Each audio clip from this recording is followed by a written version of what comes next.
Você por acaso conhece alguém que foi mãe de forma natural aos quase 100 anos de idade? Bom, Sarai, ou melhor, Sara foi.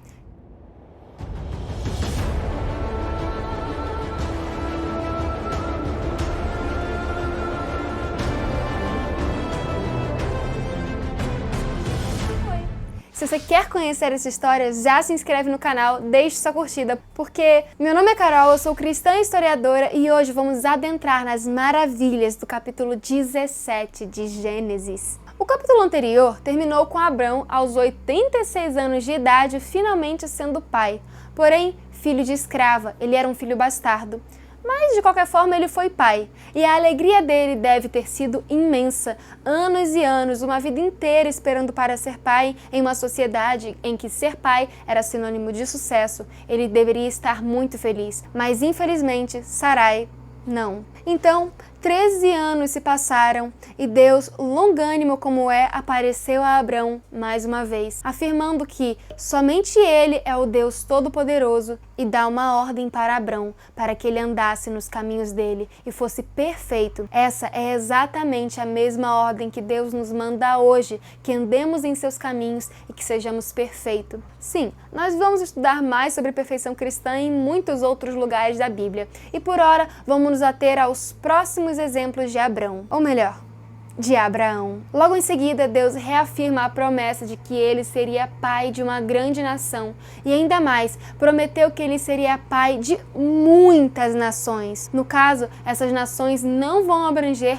as descendências de Ismael, como vamos ver daqui a pouquinho. E isso se deve justamente pelo fato de que essa promessa também é dada a Sarai, ou melhor, Sara. Sim, é nesse momento que vemos a mudança do nome de Abrão para Abraão, lembrando que nos tempos bíblicos o nome tinha grande significado por conta de representar algo que os pais percebiam no caráter do filho no momento do nascimento, ou então de um traço de caráter que eles gostariam que o filho tivesse. Deus é nosso Pai amado, e no momento em que ele troca o nome de Abrão para Abraão, ele estava vendo ou então predizendo a mudança que esse seu filho vai trazer em seu caráter. Vamos ver a partir do próximo capítulo que a fé de Abraão se multiplicará na mesma forma que a letra A se multiplicou no seu nome. O pai de uma grande nação, mesmo tendo vacilado no capítulo anterior ao aceitar a serva de sua esposa como uma segunda esposa, teria sua fé renovada e essa, por sua vez, honrada na multiplicação de sua semente legítima com a sua esposa legítima. Deus novamente reafirmou sua promessa para Abraão e para Sara, a promessa de que sua descendência seria muito grande. Depois do nascimento de Ismael, o Senhor manifestou-se outra vez a Abraão e disse: "E eu estabelecerei o meu pacto entre mim e ti, entre a sua semente depois de ti, nas gerações para um pacto eterno." Outra vez o Senhor repetiu por intermédio de seu anjo a promessa de dar um filho a Sara e que ela seria mãe de muitas nações. Deus segue com mais reafirmações de sua promessa, dizendo que a terra em que hoje ele era estrangeiro seria dado certamente aos seus descendentes legítimos. Assim que a taça de iniquidade dos amorreus chegasse ao topo, como vimos com mais detalhes no capítulo 15 de Gênesis.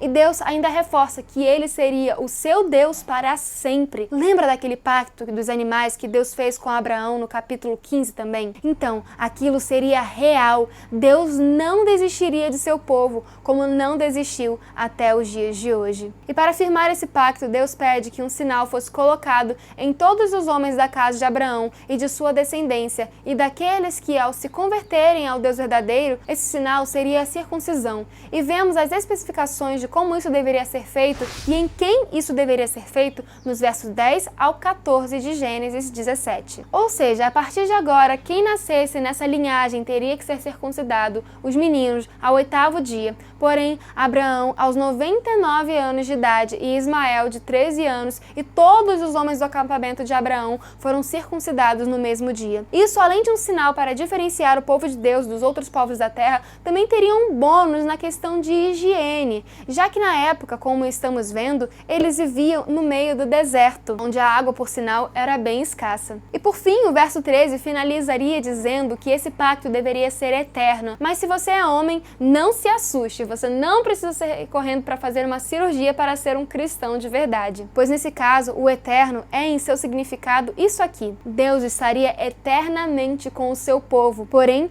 devemos saber de algumas coisas quando se trata da cultura bíblica. Deus tem algumas leis que ele coloca para o seu povo. A lei dos 10 mandamentos é eterna, imutável, até que os céus deixem de existir. E no caso, se isso nunca acontecer, como nunca irá acontecer, essas leis serão eternas e nunca deixarão de existir. Porém, as leis cerimoniais, na qual essas fazem parte, são leis simbólicas que serviriam para apontar para o antítipo através desses tipos, ou seja, são leis e rituais que apontavam para a vinda de nosso Jesus Cristo, que morreria na cruz para nos salvar, como o Cordeiro que já vimos algumas vezes. E no caso, após a morte de Jesus, a circuncisão seria a circuncisão de coração, ou seja, a conversão genuína, a conversão de coração. Vemos isso lá em Romanos, lá na frente, lá na Bíblia, no capítulo 2, no versículo 29.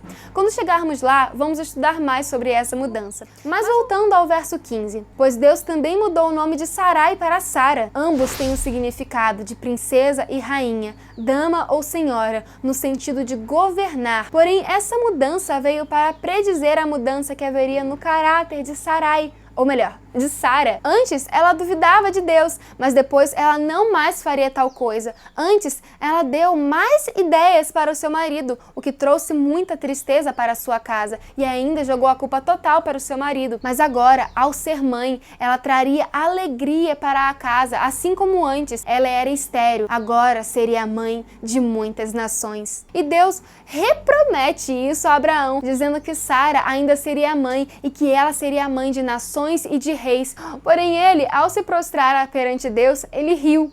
Ele ainda não tinha conseguido acreditar que Sara, aos quase 100 anos de idade, infértil durante uma vida inteira, lhe daria um filho. Acho que ele ainda não tinha entendido o tamanho do poder de Deus. E ainda mais, ele ainda estava apegado com o seu erro. Ele, como um pai idoso, amava sobremaneira Ismael, já que ele era o seu único filho. E se fosse depender de sua vontade, aquilo ali para ele já bastava. Porém, Deus não estava disposto a dar apenas o comum para Abraão. Ele queria dar o extraordinário. Ele mostraria o verdadeiro poder de Deus. Aos 100 anos de idade, ele seria pai, e Sara, aos 99 anos de idade, seria mãe, depois de uma vida inteira infértil. Então Abraão, ainda se acostumando a não ser mais Abrão, pede a Deus que olhe para Ismael, que deixe ele ser a sua descendência. Mas Deus lhe disse com clareza que o pacto dele seria com Isaac, filho que Sara lhe daria, mas que quanto a Ismael, ele por amor a Abraão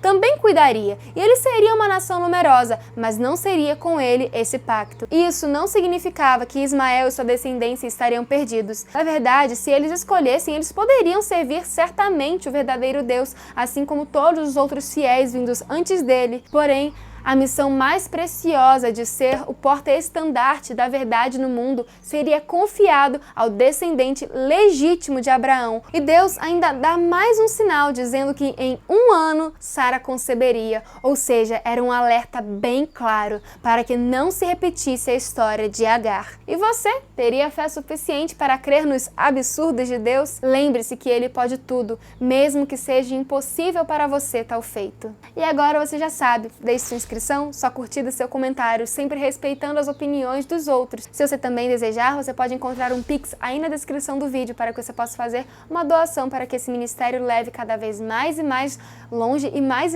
rápido a mensagem do Evangelho para o mundo. Fique com a graça e com a paz de Jesus Cristo e até lá!